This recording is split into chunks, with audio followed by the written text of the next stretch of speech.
UPS inverter 24 volt 2 kilovatlik, haqiqiy 2 kilovatlik do'stlar. Bu videoda birinchi ko'rayotgan odam bo'lsa, hozir tushuntirib beraman va boshqa UPSlar bilan nima farqi borligini ham tushuntiraman. Ko'plar orzular qildi. Qaranglar.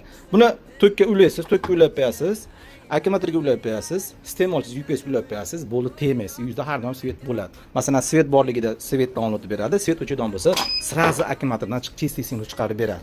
Mana svet o'chib yonganini sezmaysiz. Kompyuterlarga, nozik priborlarga mощный zo'r apparat. O'tgani sezilmaydi, ko'ryapsizmi mana? Iste'molchiga ulab qo'yasiz, akkumulyatorda o'zi zaryadga qiladi. Tarmoq tok borligida qon to'ysa o'chiradi, qonni ochiq qolsa undan o'chiradi. Bir xil UPSlar tok pasayga svet yonmaydigan bo'lsa 0 gacha yeb akkumulyator rasvo qilib qo'yadi. Bu esa urindan o'chadigan bo'lsa ham undan o'zi kontrol qiladi. Akkumulyatorda qaynatmaydi, o'ldirmaydi. Oldida hamma ma'lumotlarni beradi mana. 10 ampere zaryadga beryapti. Akkumulyator qancha yon qis qo'ygan, Ustoybek mahsuloti hamma yonni rasvodlargacha aytib turadi do'stlar. Keyin qolgan UPSlar nima farqi bor deydigan bo'lsangiz, masalan bizda bularda zamikanalar boshqalar bunaqalarga zashitasi kuchli mana. Shuni olasizda boshqa UPS shuni zamikana qilib ko'rasiz mana. Sraz o'chirib qo'yadi. Zamikana ketadigan bo'lsa yana yonaveradi mana. Qaranglar. Suqdingiz zamikana bo'ldi, o'chirib qo'yadi.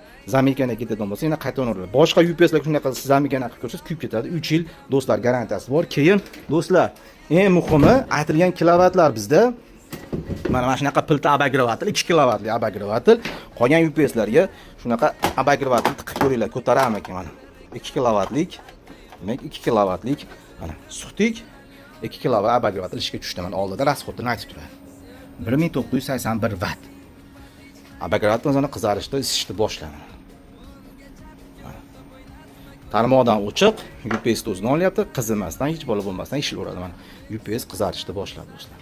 Haqiqiy aytilgan kilovatlar Ustoybekda aytilgan raschodlar 218 volt standart 1929. Keyin nagruska ulagan mahallingizda ham напряжение bizda tushib ketib qolmaydi. 219 volt 220 bir xilda ushlab beradi mana.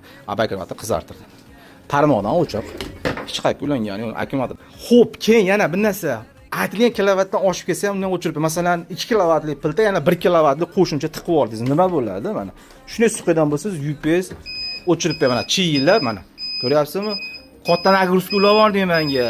Oqcha kilovatni o'zi avtomatik o'chirib qo'yadi. Ko'ryapsizlar mana. Chiyilni ogohlantiryapti. Oqcha nagruska ulab olingni tapat o'chirib qo'yadi. Himoya tizimi juda ham kuchli do'stlar bunda. Ko'ryapsizlarmi? O'zi aytayapti. Men oqchasini ko'tarmayman, 2 kilovatgacha ishlataman xolos mana. O'chirib qo'ydi do'stlar. Qolgan UPSlarda bunaqa funksiya yo'q. Aynan Ustoybekda bor do'stlar mana. 4 volt 219 volt standart 1925 watt. Bu UPSimiz Samarqandga 2025-10-16 yo'l oldi do'stlar mana. Moshni UPS aytilgan kilovatlar. Instagram kanalimizga obuna bo'lib qo'yish esdan chiqmasin do'stlar.